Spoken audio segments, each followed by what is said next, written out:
একজন যুবকের কথা বড্ড মনে পড়ছিল, নাম হলো তার বেলাল। কি নাম বলেন না? মক্কা মদিনায় থাকে বেলাল, গোলামের ঘরে গোলাম।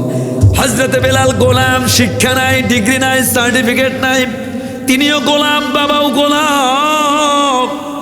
এ যুবক ভাই, এ খুলনার বোনেরা, চেহারাও নাই, ডিগ্রিও নাই, দাঁতগুলো এত বড় বড়, ঠোঁটগুলো এত বড় বড় নিচের দিকে ঝুলে যায়, ওই মোটা ঠোঁটের উপর দিয়েও দাঁতগুলো দেখা যায়। চেহারার সৌন্দর্য নাই, এত খাটো, মানুষের ভিতরে দাঁড়াইলে বেলালকে দেখা যেত না।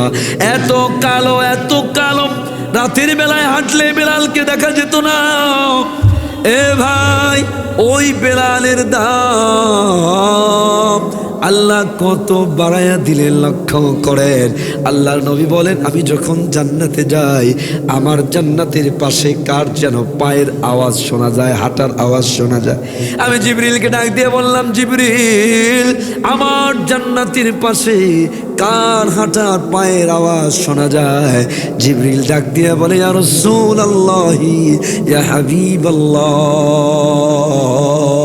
আপনার কালো সাহাবী বেলাল মদিনায় হাঁটে, তার পায়ের আওয়াজ জান্নাতে শোনা যায়। এ ভাই, চিন্তা করেন, এই সম্মান, এই ইজ্জত অর্থের কারণে নয়, টাকার কারণে নয়। এই যুবক ভাই, তোমাদেরকে শোনা যায় মার্সিডিজ গাড়ি, BMW গাড়ি, খুলনা শহরে একটা 10তলা 5তলা বাড়ি, এর ভিতরেই সফলতা নাই।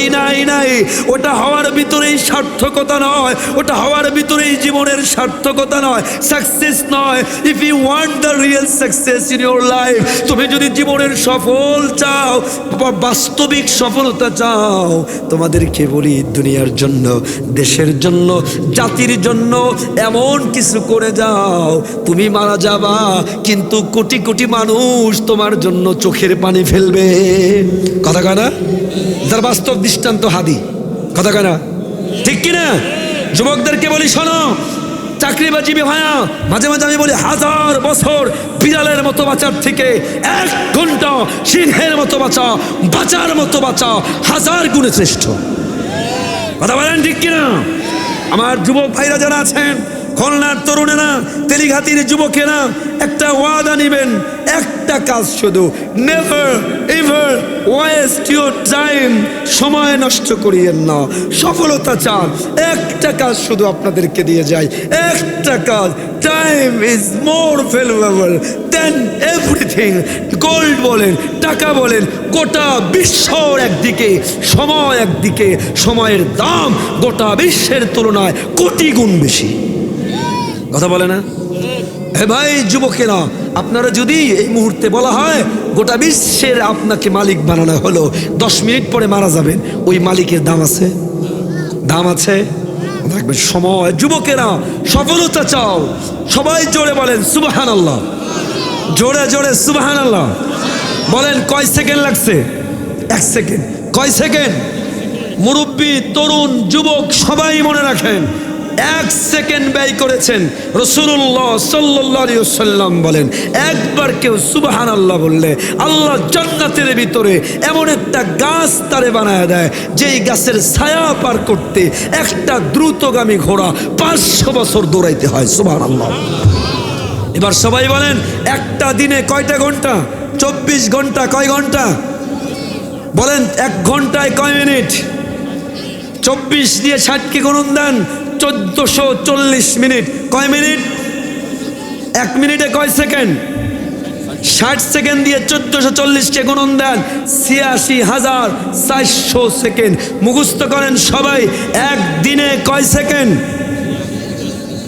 86,400 সেকেন্ড। এ ভাইরা, একটা সেকেন্ড ব্যয় করে যদি জান্নাতে এত বড় গাছ পাওয়া যায়, তাহলে এক দিনে কারো কারো বয়স 40 বছর, 50 বছর, 60 বছর, 60 বছর ব্যয় করে যদি জান্নাত অর্জন করতে না পারেন, এর থেকে ব্যর্থ জীবন আর হতে পারে না। যুবকেরা, বড় ডাক্তার হতে চাও, ইঞ্জিনিয়ার হতে চাও, লয়ার হতে চাও, বিজনেসম্যান হতে চাও, কিন্তু তুমি তোমার সময় ফেসবুক চালায় ব্যয় করো, মুভি, সিনেমা, নাটক দেখে ব্যয় করো। My dear young younger brothers and sisters, this is your golden time, this is your golden period, this is your golden age. এটা তোমার গোল্ডেন সময়। এই সময়টা অন্যভাবে নষ্ট করো না। একটা জিনিস দেখো, আল্লাহর সাথে সম্পর্ক রাখো, আল্লাহর সাথে সম্পর্ক রেখে 5 ওয়াক্ত নামাজ পড়ে দোয়া করো আর সময়কে কাজে লাগাও। তোমার সফলতা কনফার্ম। কোরআন থেকে আমি তোমাকে ওয়াদা দিচ্ছি, সময়কে কাজে লাগাও। If you utilize every second of your life, আমার যুবকেরা, তুমি তোমার প্রত্যেকটা দিনের প্রত্যেকটা সেকেন্ডকে কাজে লাগাও। তোমাকে গণনা করতে হবে। You have to calculate your time by the second. তুমি তোমার সময়কে গণনা করবা সেকেন্ড দিয়ে, ঘন্টা কিংবা দিন দিয়ে নয়, সেকেন্ড দিয়ে গণনা করা শুরু করে দেখো। আল্লাহ ওয়াদা দিচ্ছে, ওয়াল্লাযীনা জাহাদু ফীনা লানাহদিয়ান্নাহুম সুবুলানা। আল্লাহর সাথে কানেকশন রেখে ডাক্তার হতে চাও, রাজনীতিবিদ হতে চাও, ইঞ্জিনিয়ার হতে চাও, বিসিএস ক্যাডার হতে চাও, যা হতে চাও, সময়কে কাজে লাগাও। আল্লাহ বলে সফল হওয়ার জন্য যা দরকার আমি আল্লাহ কুদরতিভাবে দিয়ে দিব। কে দিবে? কে? সবাই বলেন কে?